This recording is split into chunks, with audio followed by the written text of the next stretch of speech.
I've read reports that she's in the United Arab Emirates and broke.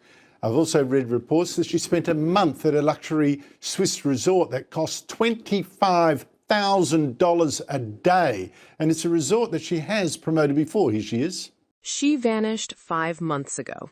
No public appearances, no photographs, no statements. Just a silence so absolute that conspiracy theories began to bloom like weeds in the vacuum. But silence, for a woman pursued by paparazzi across 3 continents, is impossible to maintain. The cameras were watching. The trail was warm. And now, the secret locations of Sarah Ferguson's global exile have been exposed. This is not a story about hiding. This is a story about being found, about a woman who thought she could outrun the largest document dump in legal history by simply disappearing. But the paparazzi don't take holidays, and the Duchess of York, it turns out, left a trail of wellness retreats, alpine getaways, and Irish spas that reads like a map of privilege in full retreat. Welcome back. Let's start with the last time Sarah Ferguson was officially seen in public, September 25th, 2025. She was being driven out of Royal Lodge in Windsor, her home for over 2 decades, just before the eviction notice took full effect. After that, nothing. No photographs, no sightings, just the deafening silence of a woman who had become a liability to every institution she touched. But silence is not invisibility, and as the Epstein files continued to drop, as the emails revealed her calling a convicted pedophile the brother I have always wished for, and proposing marriage, Fergie was quietly, desperately moving across the globe. The trial begins shortly after Christmas 2025. Her first reported stop, the Paracelsus Recovery Clinic in Zurich, Switzerland. This is not your average wellness retreat. We're talking £13,000 a night, a facility for the ultra-wealthy where clients receive around-the-clock care, total privacy, and the kind of discretion that money can buy.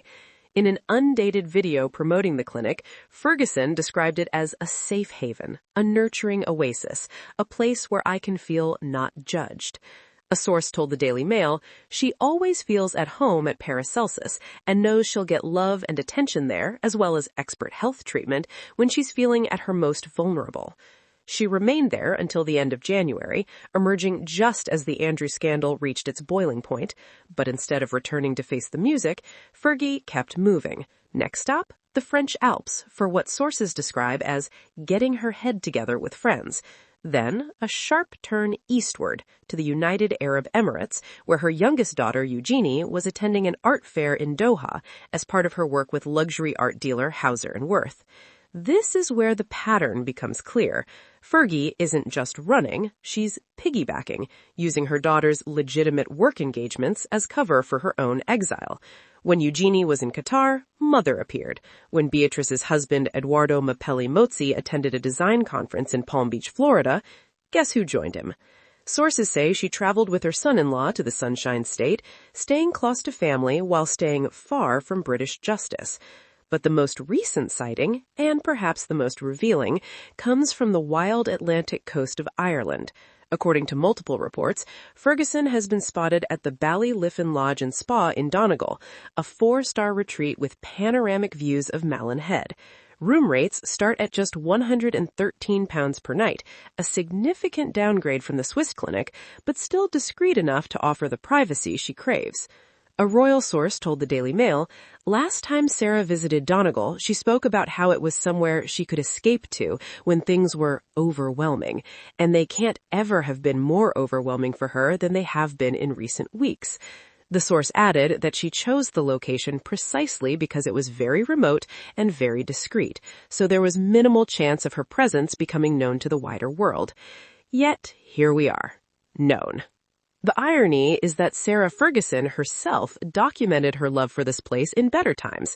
In a 2024 TikTok video filmed on a nearby beach, she said, I find things get sometimes overwhelming.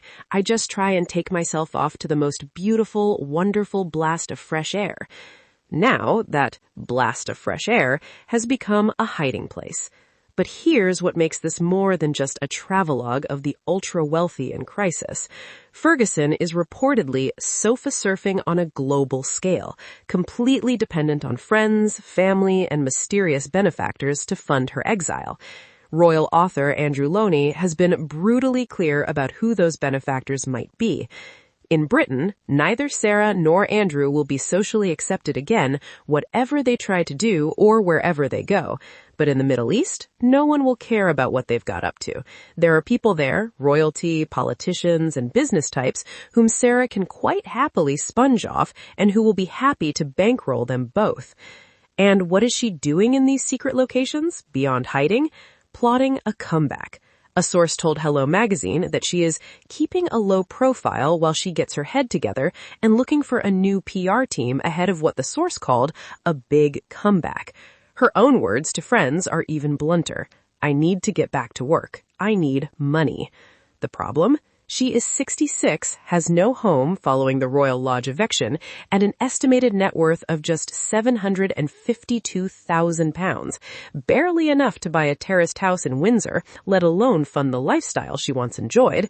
7 charities have already dropped her over the Epstein links, and the emails continue to surface, each one more damning than the last.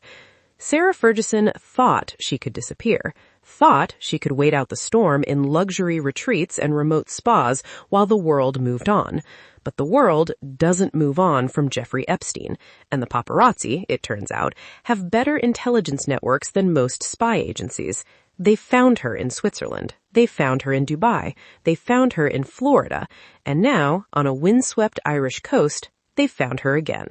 The secret locations aren't secret anymore, and the woman who once called Epstein the brother I have always wished for has nowhere left to hide.